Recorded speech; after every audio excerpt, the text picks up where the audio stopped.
Hey everybody, this is Erica from the Classy Climb blog. You can reach me at Erica S. Williams on Twitter. You can reach me at www.classyscl.com. Today I'm coming with you today, 12 steps to getting real with yourself. That's right, 12 steps. They're more like 12 good advice notes, but here we go. First, your mistakes are part of your learning. It's so hard to get that to people. People are so scared to fail. I mean, our society kind of teaches us if you fail, you suck.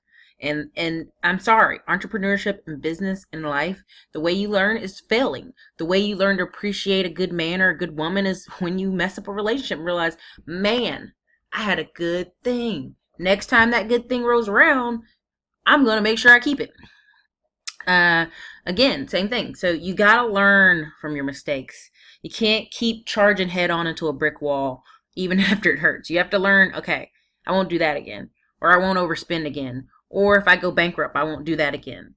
It's the problem a lot of people didn't learn from the housing bubble. They didn't learn how to manage their money. They didn't learn how to not run up credit cards, and so they repeated themselves. So again, make sure your mistakes are part of your learning. Number 2, don't compare yourself to others. You are not them.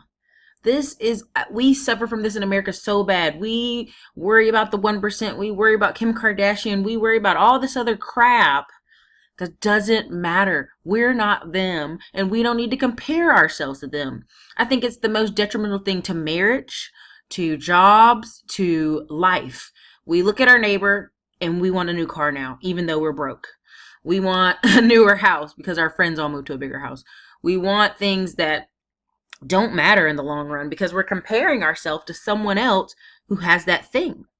You know, women on Pinterest. I want to look like that girl. You're not even the same height as that girl. That girl's 5 foot tall. You're 5'7". You won't look anything like her even if you lose weight and even if you wear the same clothes she is. Stop comparing yourself to others. It's very hurtful. It takes away your gratitude for who you are, the greatness of who you are, the pros of who you are, how great you are. Don't do that. So number 2 is don't compare yourself to others. You're not them. Number 3, there is no right way to do anything. Anything. There is no right way to do anything. People want to tell you you have to, you can follow in the footsteps of other people to find direction. That's true. You can. You can follow in footsteps of other successful people. That's a great plan, but it does not mean it's the only way. Colonel Sanders was 65 when he started KFC. I mean, he'd already been working on chicken, but when he got it really growing, because he realized Social Security was not enough. So it's never too late. It's never too early to start your business. If you have some failure, don't stop comparing yourself to others, because realize there's no right way to do anything. As I turn into my 30s this year, a lot of friends who already have children are like, man, I couldn't have imagined having children that late in life. And I go, guess what? That wasn't your life. So stop comparing yourself to me. And there's no right way to do things. When you're 40, I'll have little ones, but your children will be getting towards college, and then you'll have a whole other set of challenges for yourself in your 40s than I will have. So there's no right way to do anything is the number 3. Number 4, stand up for what you believe, even if it is unpopular. This is a hard one for people because people want to be liked. They want to be reasonable. They don't want to stand out too much in a crowd, but yet they want to be famous and they want to make a lot of money. Well, you're bland. You're boring. You don't stand for anything. You don't show up anything. Why would people want to follow you? So, you have to stand up for what you believe. And even in conversations with friends, as far as politics and self responsibility and, being against the curve. I mean, in my family, I was like, yeah, I love the ideal of the Obamas. Do I agree with their politics? Not exactly. Did it make me very unpopular at Christmas dinner and Thanksgiving? Yes, it did. But that's okay, because I stood up for what I believed and I stood up for what I thought was right. Same with other companies I've worked at where I've complained about something. I'm sorry. I'm not going to stand by and look at something that's that's just not right. So it's tough. It's a hard one to do, but you have to stand up for what you believe in, even if it's unpopular.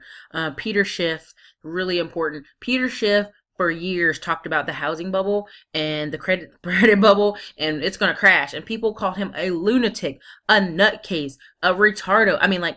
There's literally a reel of at least 200, at least 50 times. Let me not exaggerate. At least 50 times of people calling him a crazy person. And guess what? He literally puts that thing up on YouTube and plays it over and over and over. The same people who are supposed to be the smartest people in the room, Kramer, Maria Bartiromo, all these people on CNBC and MSNBC, all these people saying they know the stock market and calling Peter Schiff crazy. Guess what? Half those people have washed away. Half of those so-called real estate flippers, real estate investors who did things that, to me, they over-leveraged themselves.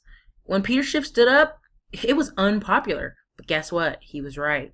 So don't let being unpopular stop you from doing what is right. So number 5. Learn from people who criticize you. This is so hard. This is hard because I'm on YouTube and I consider it my own personal platform, and I'm on my blog and I consider it my own personal company. And when people criticize you, you want to go, shut up. You're not doing anything with your life. Who are you to criticize me? And it's hard to listen, but I would say out of 100 complaints, maybe 4 will have some of merit. Where it could be my writing could be better, this could be talked about more clearly, different things. But at the end of the day, careful who you let criticize you, and careful because a lot of people are naysayers. They're naysayers because they think they're smarter than you, and if they can't figure out how to make this work, then how can you make this work? I have several friends who are engineers, and I think sometimes when I talk to them, they go, well, engineering has made me a lot of money, so your business degree is worth nothing. No, that's not true. My business degree now is more important than ever, as it's coming to a point in my life where there's engineers being laid off still.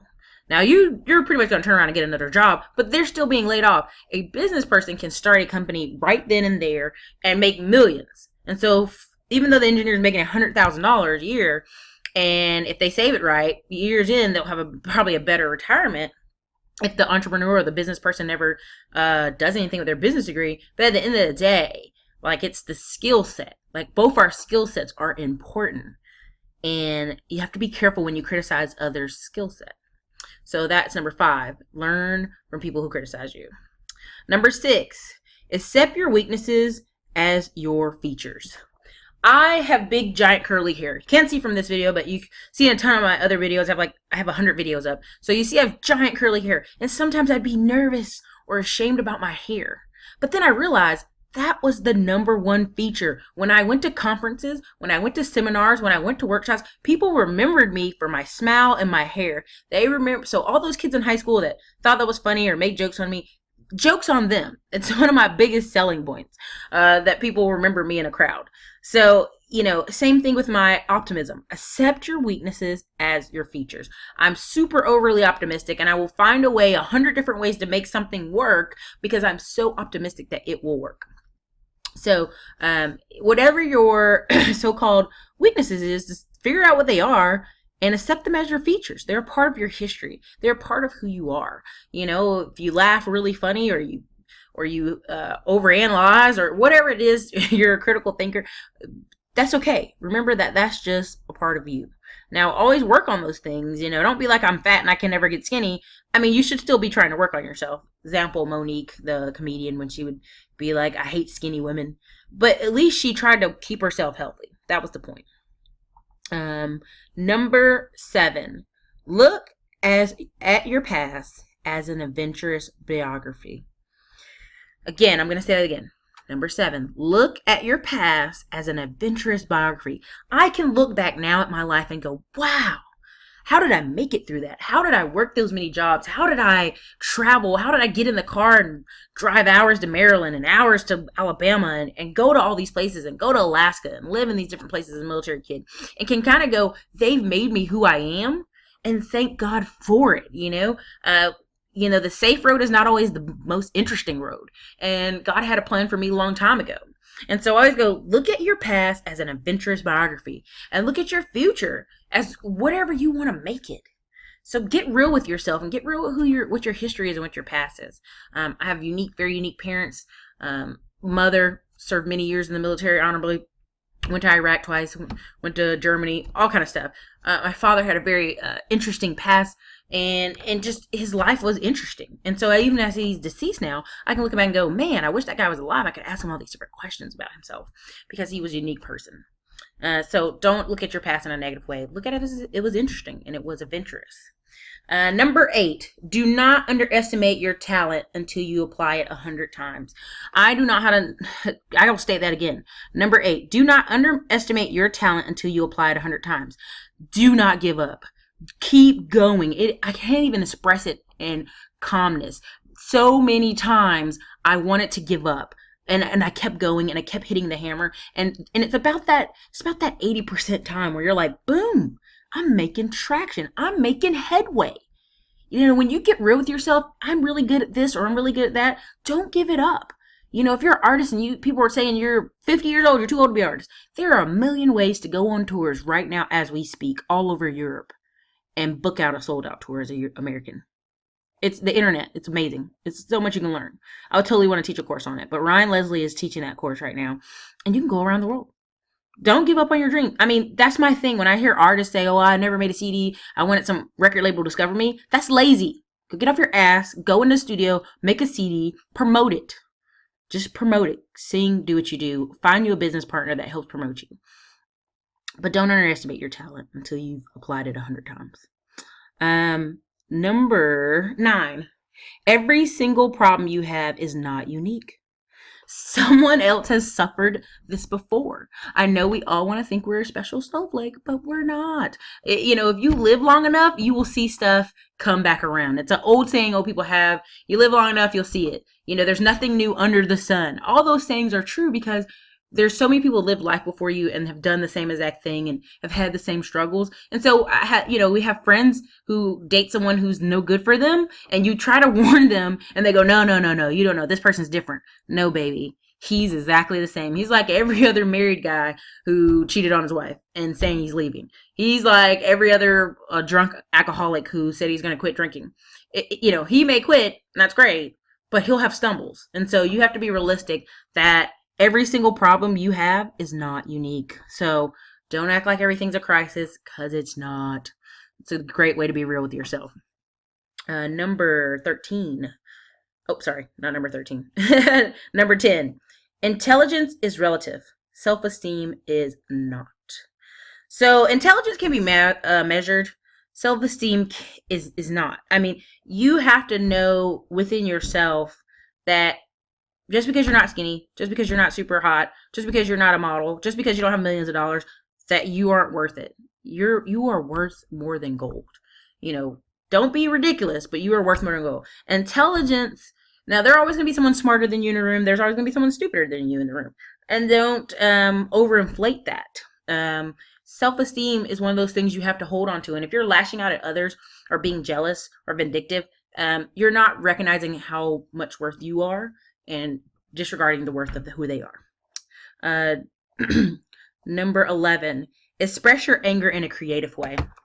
This is a perfect comment I want to talk about. Damien Dash. Holy moly. Damien Dash of Rockefeller Records, he was the muscle. He was the guy that got you in the door. He was the guy that made things happen. He's the guy that yelled and kicked chairs in meetings. But guess what? He was the same guy that also got left behind because he couldn't take his street smarts and make them business smarts. Now he's popular right now for his radio ad about being a boss, and that's great. He can always be a boss, but he didn't express his anger in a creative way. I go to boxing class and get all that mess out. When I think people overlooked me, didn't pay attention to me, I just punch that mess out and get it out of it. I go walks and jogging. I mean, I think that's just so beneficial for people. I think exercise is a great way to be creative about that.